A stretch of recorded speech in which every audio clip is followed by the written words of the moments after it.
మరి ఆయన్ని వెతకాలని సమయం ఉండగానే మరి యెహోవా దొరుకు సమయంలో ఆయన ఏం చేయాలి? మనం యెషయా గ్రంథం 55:6లో ఏం చదివాం చెప్పండి? ఇన్ని రోజులు యెషయా గ్రంథం 55:6లో యెహోవా నీకు దొరుకు కాలమును ఆయనను వెదుకుడి, ఆయన సమీపముగలో ఉండగానే ఆయనని వేడుకొనండి. కాబట్టి మరి ఆయన్ని వెతకాలని, తర్వాత రెండోది ఏం చెప్పాం? ఆయనకి రెస్పాండ్ అవ్వాలని. మూడోది ఏం చెప్పాం? గుర్తులేదా? మూడోది చెప్పండి. మూడోది ఏం చేయాలి? ఆయన మాటకు మనం రెస్పాండ్ అవ్వాలి. నాలుగోది repent and turn to God, పశ్చాత్తాపడి దేవుని వైపు తిరగాలి. అలాగే నాలుగోది ఏం చెప్పాను చెప్పండి? 4 గుర్తుందా? నేను ఆయన మనకు చాలా నియర్గా ఉన్నాడు, చాలా యాక్సెసిబిలిటీ ఉంది. He's very near to us అన్నమాట. కాబట్టి ఆ విషయాలు నేర్చుకున్నాం. కుటుంబం ఎలా కట్టుకోవాలన్నది చెప్పాలని దేవుడు ప్రేరేపించాడు. ఎందుకో నాకు తెలియదు, కానీ ఈ రోజుల్లో కుటుంబాలు చాలా కాంప్రమైజ్గా బ్రతుకుతున్నారు. కాంప్రమైజ్ అంటే ఎన్నో ఆలోచన కలిగి ఉంటున్నారు, కానీ మన భారతదేశం యొక్క కుటుంబ వ్యవస్థ చాలా స్ట్రాంగ్. కాబట్టి అలా వదిలేసేయడానికి, విడాకులు తీసుకోవడానికి, సపరేట్గా ఉండటానికి అలాంటి ఆస్కారం చాలా తక్కువ. ఇతర దేశాల్లో అయితే చిన్న గొడవ వచ్చినా కానీ వదిలేసి వెళ్ళిపోతూ ఉంటారు. కాబట్టి క్రైస్తవ కుటుంబం ఏ విధంగా కట్టబడాలి, క్రైస్తవ కుటుంబం ఏ విధంగా కట్టుకోవాలి? చాలామంది కుటుంబాలు, జ్ఞానవంతురాలంట తన కుటుంబాన్ని ఏం చేస్తుందంట? కట్టుకుంటుంది. జ్ఞానవంతురాలు. మరి యెహోవా యందు భయభక్తులు కలిగి ఉండుటే జ్ఞానానికి మూలం. అంటే దేవుని యందు భయభక్తులుగా ఉన్నప్పుడు నీకు జ్ఞానం వస్తుంది. ఆ జ్ఞానంతో నువ్వేం చేస్తావు? నీ కుటుంబాన్ని నువ్వు కట్టుకో. మరి ఈ యొక్క కాంటెస్ట్లో మనం చూసినప్పుడు, ఈ కాంటెస్ట్లో మనకి యోహాను సువార్త 2వ అధ్యాయంలో కానా అనే ఊరిలో ఒక వివాహం మనకి గుర్తుకొస్తుంది. ఈ వివాహాన్ని ఎవరు అక్కడ ఎవరెవరికి పెళ్ళి జరుగుతుంది, ఎవరింట్లో జరుగుతుంది, ఆ ఇంటి పేరు కానీ ఏమీ రాయలేదు. కానీ ఆయన ఒక సందర్భం ఏమని, కానా ఊరిలో వివాహం జరుగుతుంది. ఈ కానా ఊరు బైబిల్ యొక్క చరిత్ర, లేకపోతే బైబిల్లో లిఖించబడటానికి కొన్ని కారణాలు ఉన్నాయి. అంత ఫేమస్ అవడానికి ఏ పెళ్ళికి వెళ్ళినా ఈ కానా విందులో, కానాను ఊరిలో జరిగిన పెళ్లి గురించి చెప్పకుండా పెళ్లి జరగదు ఎక్కడ కూడా. ఈరోజు కాదు, యేసు ప్రభువారు 2025 సంవత్సరాల క్రితం ఎప్పుడైతే ఈ బైబిల్ని మనకు తయారు చేశారో, ఈ పరిశుద్ధ గ్రంథం మన చేతిలో పడిన నాటి నుంచి వివాహాలు జరిగినప్పుడల్లా కూడా ఖచ్చితంగా ఎఫెసీ పత్రిక, ఆదికాండము, ఈ యోహాను సువార్త చదవకుండా ఏ పెళ్ళి కూడా జరగదు. ఈ పెళ్ళి అంత ఫేమస్ అవ్వడానికి ఎక్కడ పెళ్ళి జరిగినా, ఎక్కడ క్రైస్తవ వివాహం జరిగినా ఈ యొక్క సందర్భాన్ని ఎత్తకుండా వివాహం జరగదు. కానీ ఈ సందర్భం ఎందుకు ఎత్తాల్సి వచ్చింది, అంత ఫేమస్ అవ్వాల్సి వచ్చిందని మనం ఆలోచిస్తే దీంట్లో ఒక 3 చాలా ఇంపార్టెంట్ మర్మాలు మనకు కనబడతా ఉన్నాయి. ఈ వివాహానికి ఇంత ప్రాధాన్యత రావడానికి గల కారణం ఏంటంటే, పెండ్లి కుమారుడు, పెళ్ళి లేకపోతే పెళ్ళి యజమానులు, వాళ్ళ యొక్క ఏం చెప్పాలంటే వాళ్ళ బలగం పెద్దదో, వాళ్ళ కులం పెద్దదో, వాళ్ళు బాగా చేశారో అది కాదు. ఈ పెళ్ళి ఇంత గ్రేట్గా ఈ పరిశుద్ధ గ్రంథంలో ఒక స్థానాన్ని సంపాదించుకుని రాయగలిగారు అంటే, ఎవరు నా తరం కాదు, నా తర్వాత ఎన్ని తరాలు వచ్చినా దాన్ని చదువుతున్నారంటే దానికి కారణం ఏంటంటే, ఆ పెళ్ళిలో ఎవరున్నారు? పెళ్ళి కొడుకు, పెళ్ళి కూతురు, పెళ్ళోళ్ళు కాదు. ఆ వివాహానికి సృష్టికర్త అయిన దేవాది దేవుడు పిలవబడ్డారు. యేసయ్య. దేవునికి స్తోత్రాలు చెల్లిద్దాం. హల్లెలూయా. మీకు అర్థమైందా? అంటే ఆ పెళ్లి వాళ్ళు ఎవరికి ప్రాధాన్యత ఇచ్చారు? ప్రభుకి ప్రాధాన్యత ఇచ్చారు. ఏ కుటుంబం అయితే, ఏ జంట అయితే, ఏ ప్రభువుని నమ్ముకున్న కుటుంబం యేసయ్యకు ప్రాధాన్యత ఇస్తుందో ఆ కుటుంబానికి, యేసయ్యని ఎలా అయితే కుటుంబంలో పాలిభాగస్తులుగా చేస్తారో, యేసయ్యకి ప్రతి దాంట్లో స్థానం ఇస్తారో, యేసయ్యకి వారు ప్రతి దాంట్లో, వాళ్ళు వండిన దాంట్లో, వాళ్ళకు వచ్చిన దాంట్లో, వాళ్ళ కుటుంబ జీవితంలో, పిల్లల జీవితంలో ఎవరైతే యేసయ్యను ముందు పెట్టుకుంటారో ఆ కుటుంబం కట్టబడుద్ది. దేనికి స్తోత్రాలు చెల్లిద్దాం. హల్లెలూయా. మొదటి సూత్రం అన్నమాట, మొదటి మర్మం. ఒక ఇల్లు కట్టాలి. ఇసుకతో కడితే ఇల్లు కట్టబడుద్దా? ఇసుకేం కలపాలి? సిమెంట్ లేకుండా ఒక్క పిల్లరు రాదు. ఒక ఐరన్ ఉన్నంత మాత్రాన, ఇసుకున్నంత మాత్రాన, ఇటుకున్నంత మాత్రాన ఇల్లు కట్టేస్తారా? వాటన్నిటికీ ఏం కావాలి తెలుసా? మెయిన్ ఇంగ్రీడియంట్, లేకపోతే మెయిన్ కాంపోనెంట్ అనండి, మెయిన్ ఏంటో తెలుసా? సిమెంట్ కావాలి. కాబట్టి నీ జీవితం కట్టబడాలి. నీ జీవితం పలు తరాలకి చెప్పుకునేటట్టుగా ఉండాలి. ఆ యొక్క వివాహంలోకి, ఆ కుటుంబంలోకి, ఆ కుటుంబ వ్యవస్థలోకి ఎవరిని ఆహ్వానించాలి? యేసయ్యను ఆహ్వానించాలి. యేసయ్య ఉన్న కుటుంబం పటిష్టంగా ఉంటుంది. యేసయ్య ఉన్న కుటుంబం, యేసయ్య మాట వినే కుటుంబం, యేసయ్యకి ప్రాధాన్యత ఇచ్చే కుటుంబం, ప్రతి దాంట్లో ప్రభువే ప్రభువే. మా పాస్టర్ గారు వాళ్ళ అక్క కూతురు తేటగుంటలో సేవ చేస్తారు. వాళ్ళు క్రైస్తవుల మధ్య సేవ కాదు, అన్యుల మధ్య సేవ. వాళ్ళ అన్యులు రక్షణ పొందిన తర్వాత వాళ్ళు పాతగా అన్యులుగా జీవించినప్పుడు ఎలా దేవునికి ప్రాధాన్యత ఇచ్చేవారు, ఇక్కడికి వచ్చినాక కూడా వాళ్ళు ఏం చేస్తారు? అదే విధంగా దేవునికి ప్రాధాన్యత ఇస్తారు.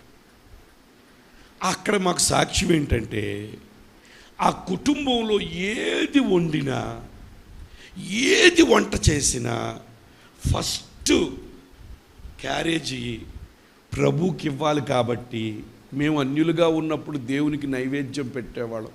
ఫస్ట్ ఇడ్లీ పెట్టేవాళ్ళం, ఫస్ట్ టిఫిన్ పెట్టేవాళ్ళం. ఆయన తింటారో లేదో మనకు తెలియదు, కానీ వాళ్ళొక ఏంటో తెలుసా?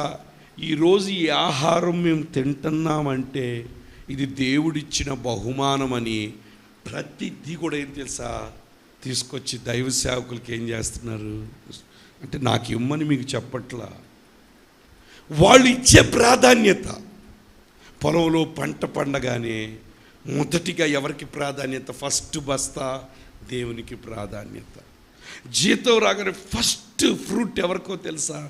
దేవునికి ప్రాధాన్యత. అంటే వాళ్ళ యొక్క రాబడిలో కానీ, వారి ఆహారంలో కానీ, వారి జీవన విధానంలో కానీ, పిల్లలు పుడితే ఫస్ట్ పిల్ల ఎవరికి ఇవ్వాలి? ప్రభుకి ఇవ్వాలి. దేవునికి స్తోత్రాలు చెల్లిద్దాం. అంటే ఎవరైతే, ఏ కుటుంబంలో అయితే మొదటి స్థానం ప్రభువుకు ఉంటుందో ఆ కుటుంబం చాలా పటిష్టంగా, బలంగా ఉంటుంది. దేనికి స్తోత్రాలు చెల్లిద్దాం. కాబట్టి సంఘంలో ఉన్న కుటుంబాలు, నూతనంగా వివాహం చేసుకున్న కుటుంబాల్లో ఏదో ఒక చిన్న డిస్టర్బెన్స్ వస్తానే ఉంటాయి. ఒక్కోసారి ఆయన చెప్పే మాట నీకు నచ్చదు, నువ్వు చెప్పే మాట ఆయనకి నచ్చదు, నువ్వు వండిన వంటకం ఆయనకి నచ్చదు. ఎందుకంటే వాళ్ళ అమ్మేమో చాలా వంటలు చేసి రీల్స్ పెట్టుద్దామా, ఆమె రీల్స్కి ఎంతమంది వ్యూస్ వస్తూ ఉంటాయి, రకరకాలు చేస్తాయి. నువ్వు వంట చేస్తే ఒక్క రీల్ ఒక్క వ్యూ రాదు. కాబట్టి నీ వంట ఒక్కోసారి నచ్చకపోవచ్చు, నీ మాటలు నచ్చకపోవచ్చు, నీ వస్త్రధారణ నచ్చకపోవచ్చు. ఇలాంటి ఎన్ని డిస్టర్బెన్స్ ఎన్నో వస్తూ ఉంటాయి. ఇలాంటి వచ్చిన సందర్భంలో ప్రభు ఉంటేనే ఆ కుటుంబం ఏమవుతుందో తెలుసా? స్థిరంగా ఉంటుంది. ఈరోజు కుటుంబాలు వెంటనే తెగిపోతున్నాయి. పెళ్లి చేసుకుంటున్నారు, ఒక్క సంవత్సరం కూడా సరిగ్గా పట్టుమని కాపురం చేయట్లా, విడాకులకు తిరుగుతున్నారు. ఏంటి కారణం అంటే, వాళ్ళు దేవుని కన్నా అందమో, డబ్బులో, లేకపోతే ఏదో వస్తుందనో వాటికి ప్రాధాన్యత ఇచ్చారు. కాబట్టే వారి జీవితంలో ఏమైపోయింది తెలుసా? ఆ కుటుంబము నిలబడలేదు. దేవునికి స్తోత్రాలు చెల్లిద్దాం. కాబట్టి మొదటిగా కుటుంబ వ్యవస్థ పటిష్టంగా బలంగా ఉండాలంటే ఎవరికి ప్రాధాన్యత ఇవ్వాలి? ఈ కానా పెళ్లి వాళ్ళు ఎవరిని పిలుచుకున్నారు పెళ్లిలోకి? చెప్పండి, ఎవరిని పిలిచారు? అది మీ పెళ్ళిలో ఫస్ట్ కార్డు దేవుడికి ఇవ్వండి, రెండోది పాస్టర్ గారికి ఇవ్వండి. ఫస్ట్ కార్డు ప్రభువుకు ప్రార్థన చేసి, అయ్యా నీకే కార్డుని అక్కడ పెట్టండి, నువ్వు రావాలి, నా పెళ్ళిలో నువ్వు ఉండాలి. మీరు వచ్చారంటే ఈ పెళ్ళి అందరికీ గుర్తుండిపోద్ది. దేవునికి స్తోత్రాలు చెల్లిద్దాం. నిజం గుర్తుందా లేదా? ఎప్పుడో జరిగింది కాలం, యేసయ్య ఉన్న టైంలో 2025 సంవత్సరాలకు కూడా ఇంకా మాట్లాడుకుంటున్నాం మనం. అర్థమైందా మీకు? ఎప్పుడు జరిగింది? యేసయ్య ఉన్న సమయంలో జరిగింది. యేసయ్య వెళ్ళిపోయి ఇప్పుడు 2025 సంవత్సరాలు అయిపోయిందిగా, అయినా పెళ్లి గురించి మాట్లాడుతున్నావు ఇంకా నువ్వు. ప్రతి పెళ్లిలో అది ఎత్తుతున్నావు నువ్వు. దానికి కారణం ఏంటో తెలుసా? ఆ పెళ్లిలో ఎవరున్నారు? జీసస్ అన్నాడు. అంటే నీ కుటుంబంలో జీసస్, నీ పెళ్లిలో జీసస్. అందుకే యవన పిల్లలు చెప్తున్నా, పెళ్లి చేసుకునేటప్పుడు అబ్బో కళ్ళుకు భలే ఉన్నాడు, అందంగా ఉన్నాడు, అబ్బో కళ్ళు బాగున్నాయి, ఇగో ఈ నదురులు భలే తిక్కున్నాయి, ఎంత జుట్టు బట్టతల కాదు, ఎంత బాగుంది, చక్కగా విగ్గు ఎంతంత తెల్లగా మెరిసిపోతున్నాడు, ఏమంటారు దొండపండు, ఏమంటారు పండ్లు, లేకపోతే దోసకాయ పండ్లా మెరిసిపోతున్నాడని వెళ్ళావా? మెరుపు ఎంతో కాలం ఉంటుందా? కాబట్టి మనం ఏం చేయాలో తెలుసా? ఫస్ట్ ప్రయారిటీ తెలుసా? నీ జీవితంలో నువ్వు ఎవరికి ప్రాధాన్యత ఇస్తున్నావు అడగాలి. ఏమడగాలి? చర్చికి వెళ్తావా రోజు? ప్రతి వారం రోజు ప్రార్థన చేసుకుంటావా? మనం పై రూపాన్ని చూడకూడదు. ఆమె జీవితంలో, అబ్బాయి జీవితంలో, అమ్మాయి జీవితంలో ప్రభుకు ప్రాధాన్యత ఉందా లేదా? వారి జీవితంలో మొదటి స్థానం ప్రభు ఉన్నాడా లేదా అన్నది ఫస్ట్ పాయింట్ మన జీవితంలో ఉండాలి. పాస్టర్ గారు అంట పెళ్ళికి ప్రార్థన చేసుకుందంట. ఏమన్నా తెలుసా? అయ్యా, నిన్ను ప్రేమించే వ్యక్తే నాకు కావాలి. రెండో పాయింట్, నిన్ను ప్రేమించాడంటే ఆటోమేటిక్గా నన్ను కూడా ప్రేమిస్తాడు. నీకు ప్రాధాన్యత ఇచ్చేవాడే నాకు కావాలంది. మరి ఆమె చెప్పటంలే, మరి నిజం చెప్పినా నాకు నిజమేనంటలేండి. చేసుకుంది. ఈరోజు మీరు చూస్తూ ఉన్నారు, నేను ప్రభుకు ప్రాధాన్యత ఇస్తానా లేకపోతే దేనికి ఎక్కువ ప్రాధాన్యత? మనం ఏదైనా మొదటిది ఏంటి తెలుసా? ప్రభువే. ప్రభు పనే. ఎంత అలసిపోయి వచ్చినా అమ్మో ప్రభు ఈరోజు ప్రాణం ఉంది కాబట్టి చేస్తున్నాను, ప్రాణం పోతే చేయగలనా? నేను చేయలేదు. దేవుడు నాకు ఇచ్చాడు, నన్ను నమ్మి ఈ పని నా చేతిలో పెడితే దీన్ని పాడు చేస్తానా? సమస్య లేదు. కష్టమైన, నష్టమైన, ఇరుకైన, ఇబ్బంది అయినా ప్రభు పని చేయటమే, అంతే. దేవునికి స్తోత్రాలు చెల్లిద్దాం. కాబట్టి మీ జీవితాల్లో మొదటి ప్రయారిటీ ఏంటో తెలుసా? You have to give first priority to Jesus అన్నాడు. ఈ పెళ్లి వాళ్ళు చేసిన గొప్ప పని ఏంటంటే ఆ పెళ్లిలో ప్రభువును ఆహ్వానించుకున్నారు. దేవునికి స్తోత్రాలు చెల్లిద్దాం. నీ జీవితంలో మళ్ళీ పిల్లలు వినండి, ఎవరి పిల్లలు ఈరోజు చాలామంది రాలా, వివాహానికి వెళ్ళితే అటు వాళ్ళు రక్షణ పొందారో లేదో నీకు తెలియాలి. ముందు బాప్తీసం పొందాడా? పరిశుద్ధాత్మ పొందుకున్నాడా? ప్రభు అంటే ఇష్టమా? ప్రభు పని చేస్తాడా? అవి మనకు ప్రయారిటీగా ఉండాలి. అలా చేసేవాడు ప్రభు పని చేసేవాడు. ప్రభు వాక్యం ఉంది, మీరు నా తట్టు తిరగండి, నేను మీ తట్టు. నువ్వు దేవుని తట్టు తిరిగితే ఆటోమేటిక్ దేవుడు నీ తట్టు తిరుగున్నాడు కదా. నీ తట్టు తిరుగున్నాడంటే నీకు మేలు చేస్తాడా? చేయడా? 100% మేలు చేస్తాడు. కాబట్టి మొదటిగా ఏం చేయాలో తెలుసా? దేవునికి ప్రాధాన్యత ఇచ్చే కుటుంబం కట్టబడుద్ది. దేవునికి ప్రాధాన్యత ఇవ్వకుండా సినిమాలు, చక్కగా షికార్లు, చక్కగా సీరియల్స్, ప్రభుకి అసలు ఆ రోజు కొంచెం కూడా ప్రార్థన లేదు, కొంచెం కూడా వాక్యం లేదు. వింటున్నారా? నా మాట వింటున్నారా? ఈరోజు ఎంతమంది బైబిల్ చదివారు? చేయి పైకి ఎత్తండి. మంచి సంతోషం. కొంతమంది అసలు బైబిలే చదవరు, అసలు ఒక్క నిమిషం కూడా ప్రభుతో మాట్లాడరు. ఇంకా అలాంటి వాళ్ళ కుటుంబం ఎలా గట్టుకుంటుంది? అందుకే ఈరోజు కుటుంబాలు ఏమవుతున్నాయో తెలుసా? విచ్ఛిన్నమైపోతుంది. కాబట్టి కుటుంబం కట్టబడాలంటే మొదటిగా ప్రభువుని పెండ్లిలో కాళ్ళు ఆహ్వానించినట్లుగా నీ జీవితంలోకి, నీ పనిలోకి, నీ సమస్తం నీ ద్వారా జరిగే ప్రతి పనిలో ఎవరు ప్రాధాన్యత ఉండాలి తెలుసా? ప్రభు కనపడాలి. దేవునికి స్తోత్రాలు చెల్లిద్దాం. నీ జీవితంలో ప్రభు కనపడాలి, నీ కుటుంబంలో ప్రభు కనపడాలి, నీ బిడ్డల్లో ప్రభు కనపడాలి, ఎక్కడికి వెళ్ళినా ప్రభు కనపడాలి. అన్నిటికీ ముందు మనం ఇశ్రాయేలుకు ముందు మనం పాడపడతాం, ఇశ్రాయేలుకు మునకు ముందు నడచిన దైవమా, ఇశ్రాయేలు సైన్యమునకు ముందు నడచిన దైవమా, నేడు మాతో కూడా నుండి మమ్ము నడిపించుము, నేడు మాతో కూడా నుండి మమ్ము నడిపించుము. ఆ రోజు ఇశ్రాయేలుకు ముందు నడిచాడు ఆయన.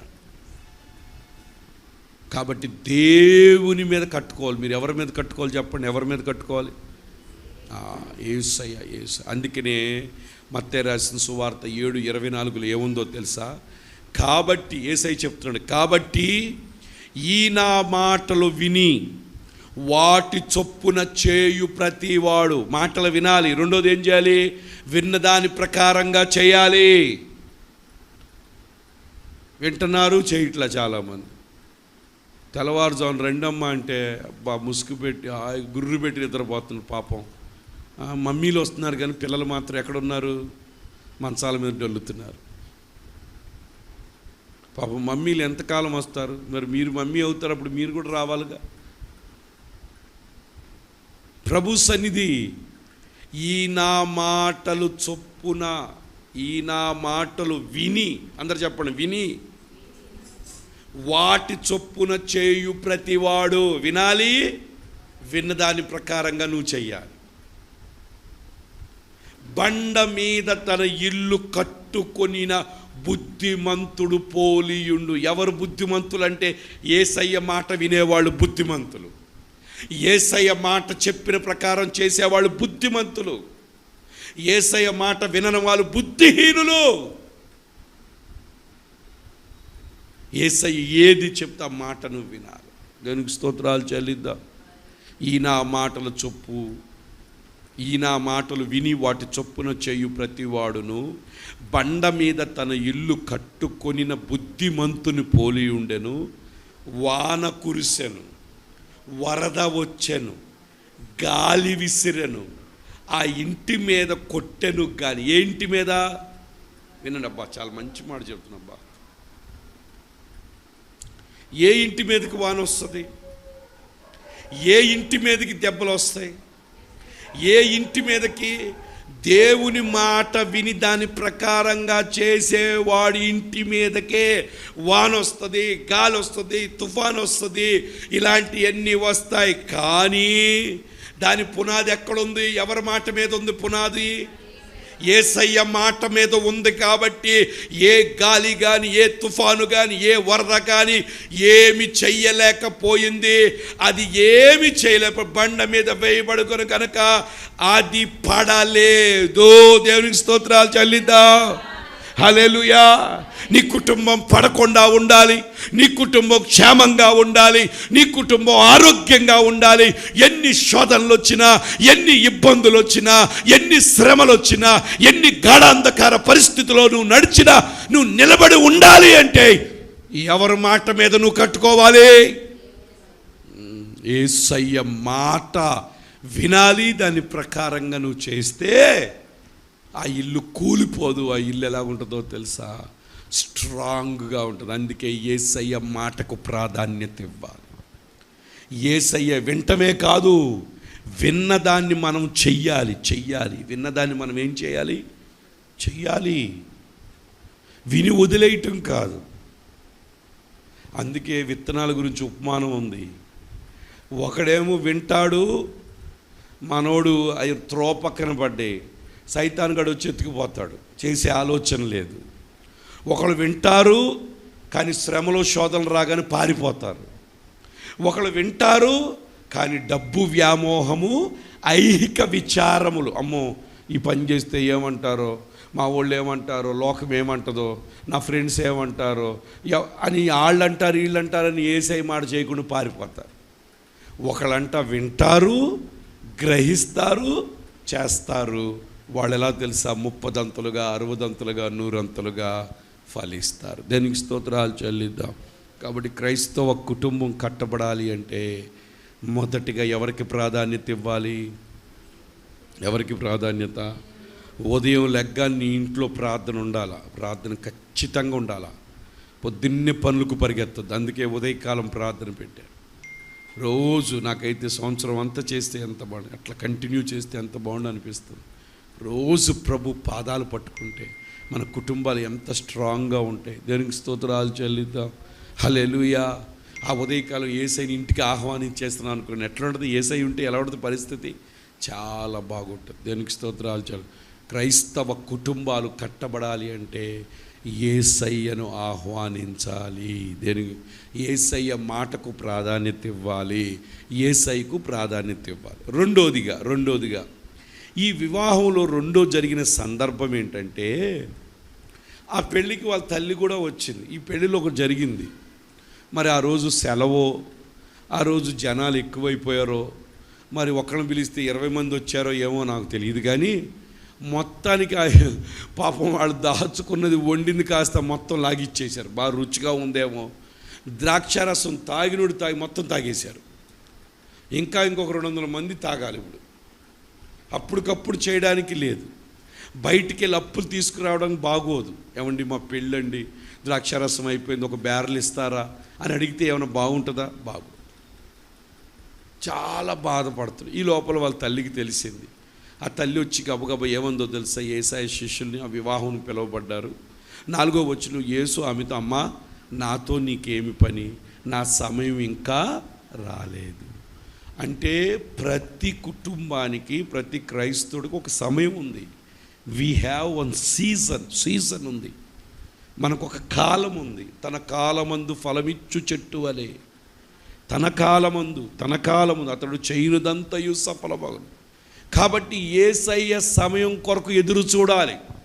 కొంతమంది పాపం మగవాళ్ళని పక్క వాళ్ళని పెట్టి వాళ్ళని ఒక ప్రెషర్ క్రియేట్ చేసి మనం కష్టపడ్డాంలే, మనకు వచ్చుద్దిలే, ఇంత పెళ్ళైంది, ఇన్ని సంవత్సరాలైంది, ఒక్క చిన్న బంగారపు మొక్కగా ఇంత మొక్కని తెచ్చావా అని అలా అంటంటే ఆ మనిషి గుండె ఎట్లా ఉంటుంది అంటారు? దేవుని వివాహం జరిగిన బిడ్డలు ఏం చేయాలి తెలుసా? నాకు ఆశ ఉంది, ఎదురు చూడాలి. దాని కొరకు నువ్వేం చేయాలి? ఎదురు చూడాలి. ఆ పరిపి అట్లాగే వాడుతున్నాం. తర్వాత నేను కొన్నాను, కొన్ని పోయినాయి అనుకోండి, నడుము నొప్పి పుడుతుంది. నేను వెళ్ళిపోయి క్రెడిట్ కార్డు ఏదో పెట్టి తెచ్చేయగలను, కానీ నేను చేయలే. అలాగా ఐఎమ్ వెయిటింగ్. ప్రభువా నువ్వు చెయ్యాలి. దేవుడు అద్భుతంగా అన్నీ మార్చేశాడు. దేవునికి స్తోత్రాలు చెల్లిద్దాం. వెయిట్ చేయాలి. నీకు ఆశ ఉంది, ఇల్లు కావాలి. కొంతమంది ఇల్లు కావాలని ఆశ ఉంటుంది. మొన్నే జరిగింది, నేను పేర్లే చెప్పను. ఇల్లు కావాలని ఆశ, అప్పు చేసి ఇల్లు కొట్టడం ఏంటి? 25 లక్షలు తీర్చగలిగితే నువ్వు చెయ్యి. ఏదో వస్తుంది, రేపు వచ్చే నెలలో వస్తుంది, వచ్చినప్పుడు ఇది అడ్జస్ట్ చేయి. రాదు, అప్పుడు ఏమవుతుంది నీ పరిస్థితి? అట్లా చేయకూడదు. ఒకవేళ తీర్చగలిగిన కెపాసిటీ నీలో ఉంది, పర్వాలా, నా ఫైనాన్స్ ఇలాగున్నాయి, ఇది కట్టగా నా కుటుంబం నడుచుద్ది అనుకుంటే నువ్వు లోన్ పెట్టేదో చేయదు. నీకు తీర్చగలిగిన దమ్ము, ధైర్యం ఏమీ లేదు. ఒక ఆలోచన, ఏముంది, వచ్చే నెల వస్తే ఇది చేస్తాం, నమ్మకం లేదు కదా. ఎవరు నువ్వు వచ్చేదాన్ని ప్రిడిక్ట్ చేయడానికి? అలా చేయడానికి లేదు. వచ్చిన మనిషి ఉంటాడని నమ్మకం లేదు. కాబట్టి మనం ఎప్పుడు తొందరపడకూడదు. ప్రతి దానికి మనం ఏం చేయాలి తెలుసా? ప్రభు దగ్గర పెట్టాలి. దాని కొరకు మనం ఏం చేయాలి?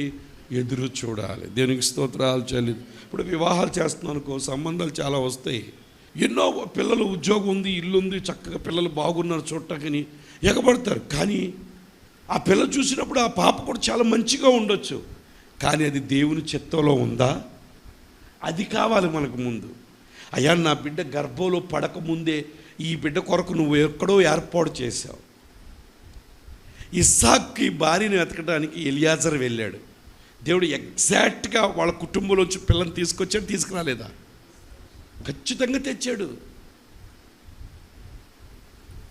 ఆయన marriages are made in heaven అంటారు. అంటే కుటుంబ వ్యవస్థ ప్రభు సిద్ధపరుస్తాడు మన కంటికి. అందుకే నేను మీకు రోజుకి ఈ మాట చెప్తున్నా, అయ్యా నా అడుగులు నీ ఆలోచన ప్రకారంగానే వెయ్యి నువ్వు. ఒకటి, నా అడుగులను నువ్వు స్థిరపరచు అని ప్రార్థన చేయమంటున్నాను. అందుకే నీ సొంతగా లోతు ఏం చేశాడు? లోతు ఏం చేశాడు? పచ్చగా ఉందని వెళ్ళిపోయాడు. తర్వాత ఏం భ్రష్టులు అయిపోయారు అందరూ. కుటుంబ వ్యవస్థ పాడైపోయింది. లోతు భార్య ఉప్పు స్తంభం అయిపోయింది, పిల్లలేమో లోతుతో పాటు సైనింగ్ చేశారు, ఒక అక్రమ జనాంగం పుట్టేసింది. మీకు అర్థమైందా? కాబట్టి ప్రతి దానికి నువ్వేం చేయాలి? అమ్మా భలే ఉందిలే మనకి, అబ్బా మాకు బాబుకి ఇలా జరిగింది కదా, మాకు ఆలోచన. No no no no no no దేవుని సంకల్పం ఏంటి? దేవుని చిత్తం ఏంటి? దేవుడు నీతో మాట్లాడా? దేవుడు నీకు స్వరం వినిపించాడా? అది ఎగ్జాక్ట్గా ప్రభు చిత్తంలో ఉందో లేదో మనము ప్రభు దగ్గర కనిపెట్టాలి, ఎదురు చూడాలి. ఆమె ఏముందో తెలుసా? అన్నాడు, నా సమయం వస్తుంది, నేను చేస్తా. నువ్వు అనుకున్న సమయంలో నేను చేయను. నాకు కాలములు సమయములు ఎవరి స్వాధీనంలో ఉన్నాయి కాబట్టి ఆయన సమయంలో ఆయన చేస్తాడు. మనం చేయాల్సింది ఏంటో తెలుసా? ప్రార్థన చేసుకుంటే వెళ్ళిపోవడం. ఈరోజు చాలా యవ్వన పిల్లలు చేయడానికి కారణం ఏంటో తెలుసా? సమయం కొరకు ఎదురు చూడకుండా ముందుగానే వాళ్ళ సొంత ప్లాన్ చేసుకున్నారు. కుటుంబాలు విడిపోతున్నాయి. అందుకే విడాకులు అయిపోతున్నారు. కుటుంబ వ్యవస్థ గందరగోళం. ఒకే లవ్ చేసావు, అది దేవుని చిత్తంలో ఉందా? నీకు దేవుడు చూపించాడా దర్శనం? ఇష్టపడ్డావు, దేవుని దర్శనం చూపించాడా? ఆ బిడ్డ నీకు ప్రభు చూపించాడా? రక్షణ పొందాడా? నిన్ను పోషించగల సత్తా ఉందా? నిన్ను పోషించగలడా? నీకు కావాల్సిన కోరికలు తీర్చగలడా? నువ్వు అడిగావు, నాకు ఒక డ్రెస్ కావాలి, ఏమీ లేకోకుండా. కొంతమంది వివాహ వ్యవస్థలో కూడా కొంతమంది అయితే ఏమీ లేకుండా కూడా పెళ్లి వాళ్ళు బతుకుతారు. నో అలా రాంగ్. అది ఎదురు చూడాలి. ప్రభు చెప్పింది, నా సమయం ఇంకా. నువ్వు అడుగు, ప్రభా ఈ వివాహం చేసుకోవడానికి ఇది రైట్ సమయమేనా అయ్యా? సమయమేనాయ్యా? నీ సమయం అయితేనే నాకు తీసుకో. నా సొంత ఆలోచన వద్దు. ఏదో పేరెంట్స్ చూస్తున్నారు, లేకపోతే మా నాన్నకి, మా డాడీకి, మా పప్ప అన్నీ కూడా బెస్ట్ చేస్తాడు, ఇప్పుడు వరకు అన్నీ మంచి చేశాడు కాబట్టి ఆయన చెప్పిందే కాదు. ప్రభా ఇది రైట్ సమయమేనా నాది వివాహం చేసుకునే సమయం? నీ చిత్తంలో ఉందా ఈ మ్యాచ్? నీ చిత్తం నాకు తగిన వరుడేనా ఈయన అని మనం అడగాలి. దేనికి స్తోత్రాలు చెల్లిద్దాం. మొదటిగా ప్రభుకు స్థానం ఇవ్వాలి. రెండోది ఏంటో తెలుసా? ప్రభు కార్యం కొరకు నువ్వు ఎదురు చూడాలి. అది ఇంట్లో అవసరతలైనా, కుటుంబ అవసరతలైనా, నీ బిడ్డలైనా సరే, ప్రతిదీ ప్రభు దగ్గర ఎదురు చూచే గుణమే నీకు ఉండాలి. మనుషుల దగ్గర ఎదురు చూడు. పెళ్లి చేసావు, మీ అత్తలు చూసుకుంటారు లేరా, మీ మామను చూసుకుంటారు లేరా, మీ మామకి ఏముందరో అన్నీ ఉన్నారా చూస్తాడు. చెత్త అది. దేవునికి స్తోత్రాలు చెల్లిద్దాం. నువ్వు ఎవరి దగ్గర ఎదురు చూడాలి? ప్రభు దగ్గర ఎదురు చూడాలి. ప్రభు నా వివాహానికి నువ్వు వచ్చావు, నా వివాహానికి నీకే ప్రాధాన్యత ఇచ్చా. నా తలంపులు, మనం పాడతాం తలంపులు, ఏం పాటది? తలంపులు తపనయు అన్నీయు ఎరిగి ఉన్నావు. ఏంటంట? తలంపులు తపన అన్నీయు. తలంపులు తపన అంతా ఆయన ఎరుగున్నప్పుడు ఎందుకు చేయడు? నా దేవుడు చేయడా? నా దేవుడు నీకు ఇవ్వడా? నువ్వు వివాహం చేసుకుని నువ్వు అనుకున్నావు, నేను అందరు ఎవరి దగ్గర చేయి చార్చకూడదు, అందరికన్నా తలగా ఉండాలి, నా తల్లిదండ్రులకు కూడా నేను ఎంతో పేరు తెచ్చే బిడ్డగా ఉండాలి, నా తల్లిదండ్రులకు మహిమ, నా దేవునికి మహిమ, అలా ఉండాలని నీ తలంపు తపన ఉన్నప్పుడు దేవుడు చేయడా? అలా చెయ్యాలి అంటే మొదటిగా ప్రభుకు స్థానం ఇవ్వు. రెండోది ఆయన కొరకు నువ్వు ఎదురు చూడాలి. దేనికి స్తోత్రాలు చెల్లిద్దాం. అర్థమైన వాళ్ళు దేవునికి స్తోత్రాలు చెప్పండి.